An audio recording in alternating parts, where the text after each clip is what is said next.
আব্বা আমি কাজে চলে গেলাম। শোন বাবা দাঁড়া, বাবা 500 টাকা দিয়ে যা। মেলাদিন গরু গোস্ত খাইনি, গরু গোস্ত খাইতে মনে চাচ্ছে, দে বাবা। এই নাও আব্বা। আব্বা প্রতিদিন এরকম টাকা খরচ করলে হবে? আমি কম বেতনের একটা চাকরি করি, আর আপনি প্রতিদিন যদি এরকম টাকা চান তাহলে আমি কিভাবে দেব? আচ্ছা বাবা ঠিক আছে, হিসাব করে চলবা নে। আচ্ছা আব্বা আমি গেলাম। যা। আচ্ছা আব্বা ঠিক আছে। আরে আল্লাহ, আরে চেন পড়ে গেল।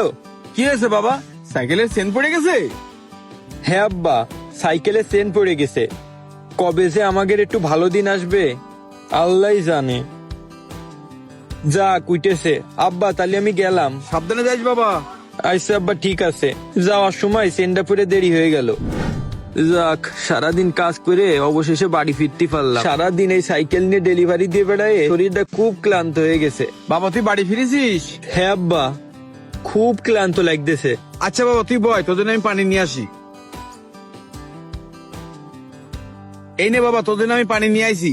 দেও, খাটনি করে খুব তৃষ্ণা পাইছে। খা বাবা, ধীরে সুস্থে খা। পানি খাইয়ে জানটা ফিরে পেলাম। এই নাও আব্বা ধরো। দে। আজকে কি টার্গেট বেশি পূরণ করতে পারিস? না আব্বা, টার্গেট বেশি কিভাবে পূরণ করব? আমি সাইকেল দিয়ে ডেলিভারি দিই, আর সবাই মোটর সাইকেল দিয়ে ডেলিভারি দেই। আর এই বৃষ্টির মধ্যে সাইকেল দিয়ে ভিজে পড়ে টার্গেট অন্যদিন যা পূরণ করি আজকে তার থেকে কম পূরণ করতে পারিছি। এই বৃষ্টির পানিতে ভিজলি আমার মাথা ব্যথা করে খুব। আচ্ছা বাবা একটা কথা বলতাম, 500 টাকা দিয়ে দিনি? কি আব্বা, আবার টাকা লাগবে? ঘরের চাল দিয়ে পানি পড়তেছে, ঘর ঠিক করতে হবে, মিস্ত্রি আনবো তো, এই জন্য 500 টাকা লাগবে। আব্বা প্রতিদিন যদি এভাবে টাকা চাও তাহলে আমি কিভাবে দেব?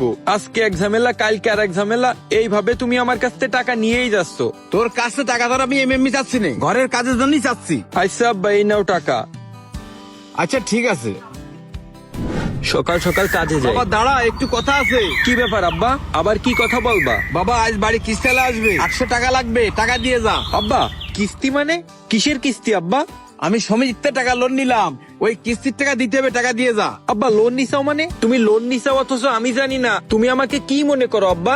আমি সামান্য সেলসম্যান, আমি কি জমিদার যে আমি প্রতিদিন এভাবে টাকা দেবো? আর তুমি আবার এখন কিসের লোন নিছো আব্বা? তোরা তো জানা লাগবে না, টাকা চাইছি, টাকা দিয়ে যা। হ্যাঁ আব্বা, আমি তো টাকার মেশিন হয়ে পড়েছি। তুমি প্রতিদিন এভাবে আমার কাছে টাকা কিভাবে চাও আমি বুঝি না। এই নাও আব্বা ধরো, আমি গেলাম। আচ্ছা বাবা। আরে আরে আরে বাবা কি করছিস, সাবধানে দেখে শুনে যাইস। এই দেরির সময় আবার সাইকেলটা পড়ে গেল। কি যে করব, জ্বালার উপর বিষ ফুড়া। আজকে জাতি দেরি হয়ে যাবে না। কি ব্যাপার, আপনাদের ডেলিভারি ম্যান কোথায়? এতক্ষণ হয়ে গেল এখন আসার নামে খোঁজ নেই। আমার মেয়ে না খেয়ে স্কুলে চলে গেল। এসব ডেলিভারি ম্যান রাখেন কেন আপনারা? আজকেই বাদ দিয়ে দেবেন ওকে। জি স্যার, আপনি কোনো টেনশন করেন না, এই ডেলিভারি ম্যানকে আজকে আমরা বের করে দিচ্ছি। স্যার আসসালামু আলাইকুম, আপনার একটা পার্সেল ছিল স্যার। এই পার্সেল আছে তো জানি, তোর এখন আসার সময় হলো? তোর জন্য আমার মেয়ে স্কুলে না খেয়ে চলে গেল, বেয়াদব কোথাকার। আসলে স্যার আমার সাইকেলের চেন পড়ে গেছিল স্যার, এজন্য এটা ঠিক করতে করতে আমার একটু আসতে দেরি হয়ে গেছে। আমাকে ক্ষমা করে দিবেন, আপনি আমার অফিসে কিছু জানায়েন না স্যার। এই জানাবো না মানে? অলরেডি জানানো হয়ে গেছে, আর তোর অফিস থেকে তোকে বেরও করে দিছে। তোর পার্সেল তুই বাড়ি নিয়ে যে খাইকে যা।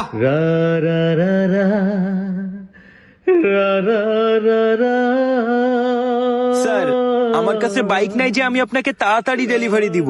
আমার সাইকেলটা একটু সমস্যা আছে, বারবার চেন পড়ে যায়, এজন্যই আমার আসতে দেরি হয়ে গেছিল স্যার। এই তোর মোটরসাইকেল নিয়ে তোর এই চাকরি করতে বলেছে কিনা? সমস্যা নেই, যা, তোর চাকরি আমি খাইয়ে দিচ্ছি, গেলেই টের পাবি। স্যার এই কাজটা কিন্তু আপনি মোটেও ঠিক করলেন না স্যার। এই তুই গেলি না এখান থেকে, সর। যাও অফিসে গেলি টের পাবানে, চাকরি আর তোমার করতে হচ্ছে না। শেষমেশ চাকরিটাও চলে গেল। হায় রে আমার নসিব রে, একটা চাকরি করে খেতাম, সেই চাকরিটাও চলে গেল। কি ব্যাপার বাবা, এত তাড়াতাড়ি চলে আসলি বাড়ি? আব্বা আমার চাকরিটা চলে গেছে আব্বা। কি, চাকরি চলে গেছে মানে? হ্যাঁ আব্বা, আমি সময় মতো ডেলিভারি দিতে পারিনি বলে এক কাস্টমার অফিসে আমার নামে রিপোর্ট করেছে। এই জন্য বস তার কমপ্লেন শুনে আমাকে চাকরি থেকে বের করে দিয়েছে আব্বা। কেন বাবা, চাকরিতে বের করে দিল কেন? দাঁড়াও আব্বা বসে বলতেছি, আমি অনেক বেশি ক্লান্ত। আমারে চাকরিতে বের করে দিয়েছে কারণ আমি তাড়াতাড়ি ডেলিভারি দিতে পারি না। বাকি সবাই মোটর সাইকেল নিয়ে ডেলিভারি দেই, কিন্তু আমার তো সাইকেল নিয়ে আমি সময় মতো ডেলিভারি দিতে পারি না আব্বা। কেন বাবা, তুই কষ্ট করে হলিও তাড়াতাড়ি মাল ডেলিভারি দিতে পারিস না? আব্বা আমি চেষ্টা তো কম করি না, আমার চেষ্টার কোনো ত্রুটি নেই, বরঞ্চ আমি মোটরসাইকেল চালকদের থেকে বেশি পরিশ্রম করি। কিন্তু কোম্পানি তো সেটা বুঝবে না।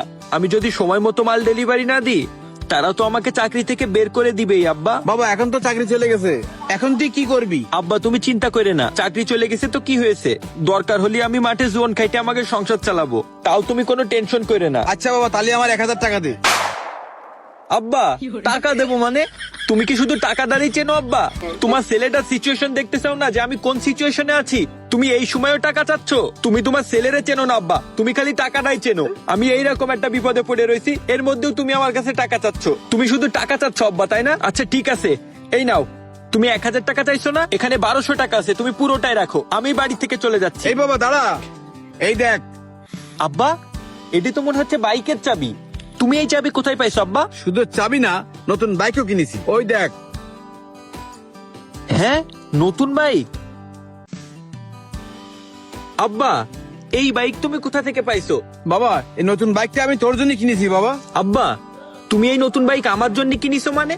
তুমি এই বাইক কেনার টাকা কোথায় পেলে আব্বা? বাবা টাকা তো তুই দিছিস, প্রতিদিন তোর কাছে আমি 500-1000 টাকা যা নিতাম ওই টাকা গুছাই আমি তোর জন্য মোটরসাইকেল কিনেছি বাবা। আমার নিজের খরচ জন্য আমি তোর কাছ থেকে 1 টাকাও নিইনি। ওই বাইক কেনার জন্য আমি তোর কাছ থেকে টাকা নিয়েছিলাম। প্রতিদিন সাইকেল চালায় যাস, তোর পায়ে ঠুলা পড়ে গেছে, এটা দেখে আমার খুব কষ্ট লাগতো, তাই তোর কাছে টাকা নিয়ে নিয়ে জমাই তোর জন্য একটা নতুন বাইক কিনলাম। আব্বা তুমি আমারে নিয়ে এত চিন্তা করো? আমি তো এটা কল্পনাও করতে পারিনি আব্বা, যে তুমি আমারে এত ভালোবাসো। বাবা রে, বাবা মার সন্তানের প্রতি যে কি ভালোবাসা, এটা জীবিত থাকা অবস্থা সন্তানরা বোঝে না, মরার পরে বোঝে। পৃথিবীর সকল বাবা মা কোনোদিন নিজের জন্য চিন্তা করে না, সব সময় সন্তানের জন্য চিন্তা করে। বাবা আমার নিজের জন্য আমি কিছু চাই না, তুই যাতে ভালো থাকিস, তোর ভবিষ্যৎ যাতে ভালো হয়, এই কামনাই করি সব সময়। আয়, এই যে বাবা দেখ, এই নতুন মোটরসাইকেল আজকে থেকে তোর। ওরে আল্লাহ আব্বা, তুমি আমার জন্য নতুন গাড়ি কিনেছাও? আমি কখনো ভাবতেও পারিনি যে তুমি আমার জন্য মোটরসাইকেল কিনবা। শোন বাবা, বাবাদের ভালোবাসা কোনোদিন দেখা যায় না, ওইটা মনের মধ্যে গোপন থাকে। আসলেই আব্বা, আমি তোমার ভালোবাসা বুঝতে পারিনি। তুমি আমারে এত ভালোবাসো এটা আমি কল্পনাই করতে পারিনি।